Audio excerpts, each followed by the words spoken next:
So I was told that in the last video I was laughing enough, so I'm gonna just be laughing like a fool in this one. Yes, emotion. They want Right. to see it. People want to see you have But emotion. seriously though, welcome again. Hello. And today we're gonna be looking at some of the Q&As. I know we haven't been doing it much because we've been like really busy trying to get everything going. You know, trying to get ready and everything else. So we're just gonna be tackling like 2 questions today. Yeah, for the most part, like the 2 major questions that I've been seeing. Well, one major question and then one very specific question. So, Right. that was asked to basically be addressed in our next Q&A. So, shout him out. Oh, it was Joe Coupe DeVille who asked one specific question. So, we can start with that. But first, No, just let's start with your question first. She was asked a very specific question. Yeah. well, we both were asked very. Trying to beat the system. Yes. So All right, it's fine. like it says how is Makayla dealing with leaving everything she knows? How is she dealing with it, Junior? I don't know, man. I gotta ask Makayla. No, but seriously, that's a really solid question. I guess. So first of all, fuck these people. I'm just playing. Realistically speaking, I mean, like there are plenty of people. And just I'm gonna miss everybody. But to me, it's not like I'm going away forever. It's not like I'm going to go to the island and get stuck. They're not gonna let me go or something. So I mean, how am I dealing with leaving everything and everyone? I think I'm just dealing. I don't really know. Like, to me, it's not that big of a deal. Like I'm saying, like, is moving a big deal? Because without borders, wouldn't be a big deal. So it's really honestly closer to fly from Jamaica to see a lot of my family on the East Coast anyway. So I hope I answered that question properly. Yeah, she did. Listen, they say that the human baggage is the hardest to move, and it's like I'm not from here, and it's still a challenge, going back, and I'm literally going back home. So everything being said, I'm sure, it's something that she has basically had to resign herself to. Yeah, I don't think it fully hit me just yet. On like basically how I'm gonna adjust to that. So I really can't say right now, but so far so good. I mean, I'll have Junior, so it's not like I'm leaving everything or everyone. Like, all my connections are still there. A lot of you will be coming down to see me anyway, first chance you get. So, if I get the chance to miss some of these folks, I'm pretty sure. I'm sure we won't get a chance to miss anybody. Right. I'm sure everybody's gonna be following us. Yeah. I don't presume that I'll have much time to miss my family. So again, I don't know. I think I'll readdress that question kind of either closer or like once we get there. Probably sometime after we've kind of settled in to readdress that one. I mean, it's a really good question. I just don't think I'm able to answer it, more accurately than that. That's my honest answer. I feel like I'm fine. Yeah, I feel like I'm kidnapping her. Hey, it is what it is. You can't kidnap me. First of all, it was my idea. Yeah, but it's like the only way you kind of get jammed up with this whole thing is if you just perceive the world as being divided into borders. Because as she said, she's definitely going to be able to, come back. Okay.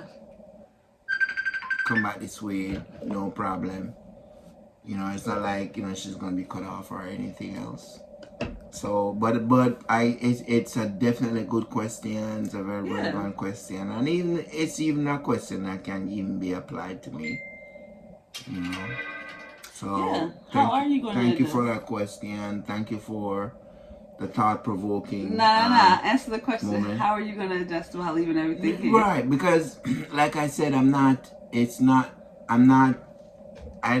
don't look at the world like being cut off into borders where okay, there's no red line in my life, so it's like you cross a red line and then you can't cross it back, what I mean. But I know it's gonna be much easier for me than her, because I came here from one country to another, and I've lived in several states, so I'm used to the idea of just making moves that I feel be beneficial. But full disclosure, we came up with this idea, not my idea, but it was our idea.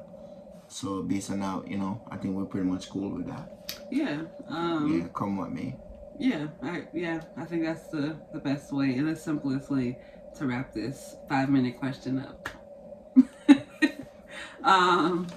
I do want to address that we look like Jehovah's Witness. Nothing against Jehovah's Witness, but it looks like we're about to go pass out pamphlets. I think that's okay. Because are you prepared for Jehovah's return? Because if you're not, I have this pamphlet here. Oh, that's joking. So we have another question. Hold on, I'm putting on my glasses. So this one says, this one is from Joe Coupe DeVille from Florida. Yeah, so it says, big ups yourself, Joe. Explain if you can practice Rastafarianism without having locks versus short haircut.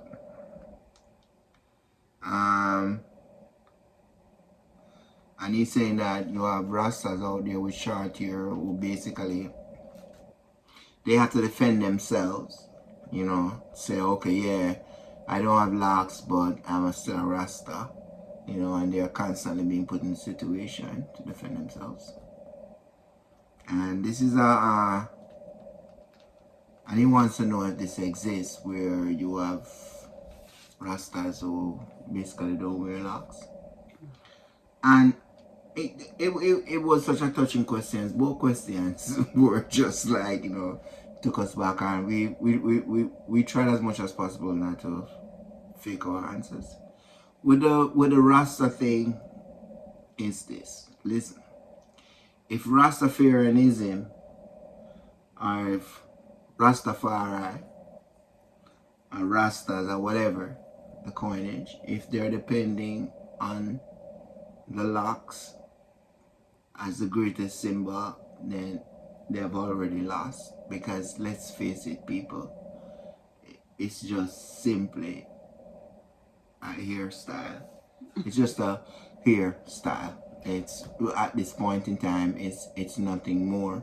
From what you were saying, there are only very few and select people who never cut their locks. Right, but because most Rastafari, in fact, do cut their locks after a certain period of time of death or tragedy or different occasions. Oh yeah, want a Rasta to cut their locks. Yeah, man, definitely. Even in the Bible, the Nazareth vow, it states that if you're using the Bible as your direction, it states that wearing your locks is only for a period of time, right? And then in world practice, in this world that we live in, there are sect Rastafarians who basically only like the high priest would continue to wear their locks forever, so it's not unusual for Rastas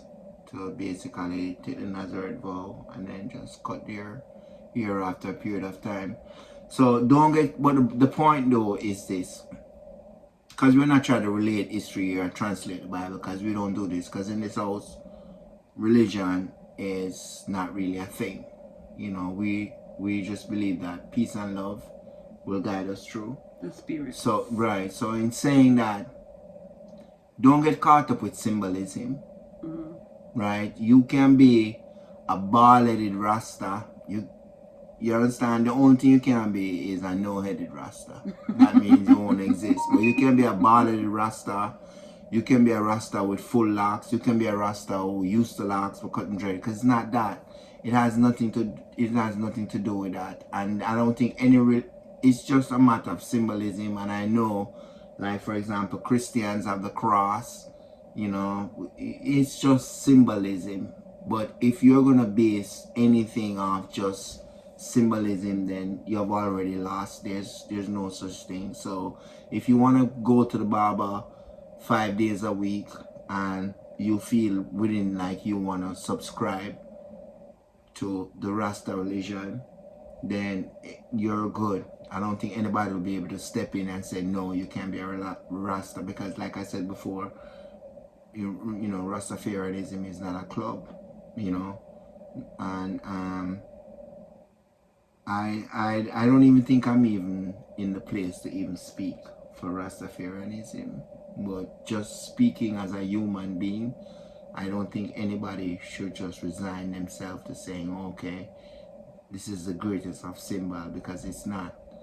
You know, you look on the news these days, you know, people committing murder, dreadlocks. You know, you see the characters being portrayed in the movies, you know, doing wrong things, dreadlocks. So what exactly does that mean? It doesn't mean anything. So everything is just basically symbolic. So we have to move beyond that in order to capture our inner self. You know, because as we say in the Soul Soul, I empower me. You know, so that's the greatest of all things. So move those symbolism, be who you want to be. You know, just the main thing is love each other, care for each other, and always try to apply justice. You know, that's all we say. You know, if there's any, you know, any other questions in regards to that, reach out. You know, we try not to get religious out here, but you know, we respect all altars. You know, you know, just say we're not burning fire. No fire is being burned over here for Christians or Jews or whatever. You know, we respect all altars, because at the end of the day, we realize that we all just only have a part, or usually a very small part, of the truth. I agree. And all I have to say to that is, are you prepared for Jehovah's Return? Because if you're not, I have this pamphlet here. Oh, I tell you, trust me, this is what I'm going through every day. This guy says, no, there's never a serious moment in this house. I can't do it. Trust me, I tell you. Just to kind of, excuse me, just to break it up a little bit. But yes, I mean, I know very, very little about the Rastafari and the journey overall. So I'm still learning from Junior, and you know, a lot of the things that he practices and stuff like that. Like he said, we really don't practice any necessarily religion. We're all very spiritual people here. We respect our altars. We respect anybody's beliefs. Spirituality. Preferences, you know, allergies, anything, you know what I'm saying? You don't like it, we don't like it for you, okay? But yeah, just to kind of be on a more serious tip. Yeah, I mean, to reiterate, I agree. You shouldn't really say, hey, this is what this religion looks like, or this is how I should look, or, you know, it's more about behavior, and where your heart is. rather than symbolism or rather than what you wear or how you wear your hair. As you guys can clearly see from every video you've watched with me in it, my hair is almost never the same because I change my mind momentarily. So, I mean, hair is hair. It's a flower that grows from your scalp. Yeah. So, take that with it as you may. And Junior's gonna shake his dreads. No, Junior not at all. Had dreads. So shake them. Because I ain't got none, but I'm planning on growing some. No. No, seriously though. But listen, I just want everybody to realize the labels, the Christianity, the Rastafarianism, those are the things that they don't bring us together. They push us apart. Mm-hmm. You know, what is in your heart? Is it love? Is it love for yourself? Is it love for others? Is it love for me? Or what? So, you know what I'm saying? So, I have love for you. Sure. Yo, yeah, you hear me? I do. Peace. We'll see. We'll see you on the next rock. And go ahead and like, comment, share. And keep the questions coming if you want to do the keep on with the religious thing. You know, we can talk about that. But you know, it's peace, it's love. We love everybody, and most important of all is that we respect all altars. Remember that. Take care of yourself.